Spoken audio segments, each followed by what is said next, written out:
Kira-kira gimana ya cara untuk urus pemisahan sertifikat tanah di BPN? Kalian bisa simak terus video kali ini untuk info lebih lengkapnya. Video ini dipersembahkan oleh Arena Publik, informasi dari rakyat untuk masyarakat. Halo semuanya, ketemu lagi di Arena Publik. Jadi di video kali ini kita akan bahas tentang gimana sih cara untuk melakukan pemisahan sertifikat tanah di BPN. Nah, istilah pemisahan sertifikat itu sering digunakan secara bergantian dengan pemecahan sertifikat. Keduanya itu merujuk pada proses yang sama, yaitu untuk bagi satu bidang tanah yang terdaftar dalam satu sertifikat induk yang seperti ini. Jadi beberapa bidang tanah yang lebih kecil dan setiap bidang yang lebih kecil itu kemudian diterbitkan sertifikatnya masing-masing. Nah, kapan pemisahan atau pemecahan sertifikatnya diperlukan? Yaitu untuk pembagian hak milik seperti warisan atau hibah atau jual beli sebagian, untuk pengembangan properti seperti perumahan atau kafling atau rumah susun dan apartemen, dan pemisahan fungsi atau pengelolaan. Terus apa aja sih syarat dan prosedur umum untuk pemisahan atau pemecahan sertifikat? Kalian bisa menyiapkan beberapa dokumen sebelum kalian pergi ke BPN. Kalian siapkan sertifikat tanah yang asli, ini adalah sertifikat induk yang akan dipisahkan. Lalu kalian bawa identitas pemohon atau pemiliknya, yaitu fotokopi KTP atau KK dan fotokopi KTP atau KK penerima kuasa kalau diwakilkan. Lalu bawa juga surat kuasa apabila diwakilkan, dan ini harus bermaterai ya teman-teman.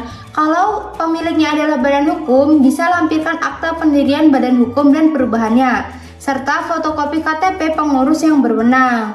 Nah, kalau tanahnya sudah dimiliki oleh lebih dari satu orang, misalnya ahli waris bersama, perlu ada surat pernyataan persetujuan dari semua pihak yang namanya tercantum dalam sertifikat induk tentang pembagian tanah dan pemisahan sertifikat.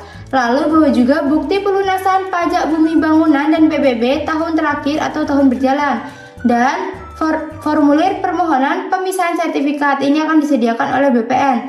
Lalu rencana tapak atau set plan atau gambar pembagian. Nah, untuk pemisahan tanah dalam skala besar, misalnya perumahan, diperlukan rencana tapak atau set plan yang sudah disahkan oleh pemerintah daerah.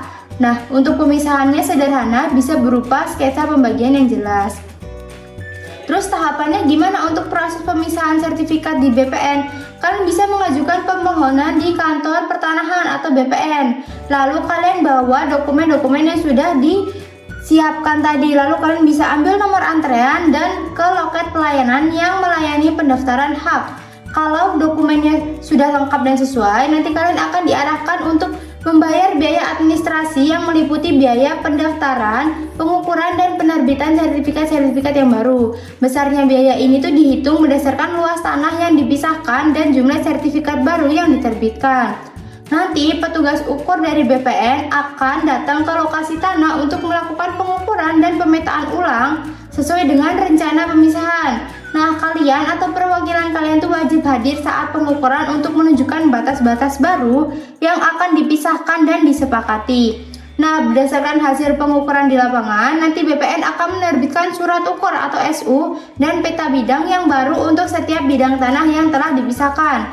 Setiap bidang akan memiliki nomor identifikasi yang unik.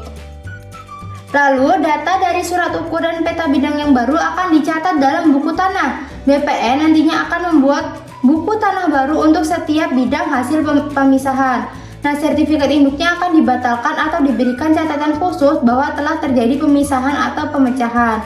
Nah, berdasarkan catatan buku tanah dan surat ukur yang baru, nanti BPN akan mencetak sertifikat hak atas tanah yang baru untuk setiap bagian tanah yang telah dipisahkan. Setiap sertifikat yang baru ini akan punya nomor dan luas yang berbeda serta atas nama pemiliknya. Nah, kalian akan menerima pemberitahuan untuk mengambil sertifikat-sertifikat baru di loket pelayanan. Pastikan kalian tuh bawa bukti pembayaran atau tanda terima ya teman-teman. Gitu teman-teman, semoga video kali ini bermanfaat.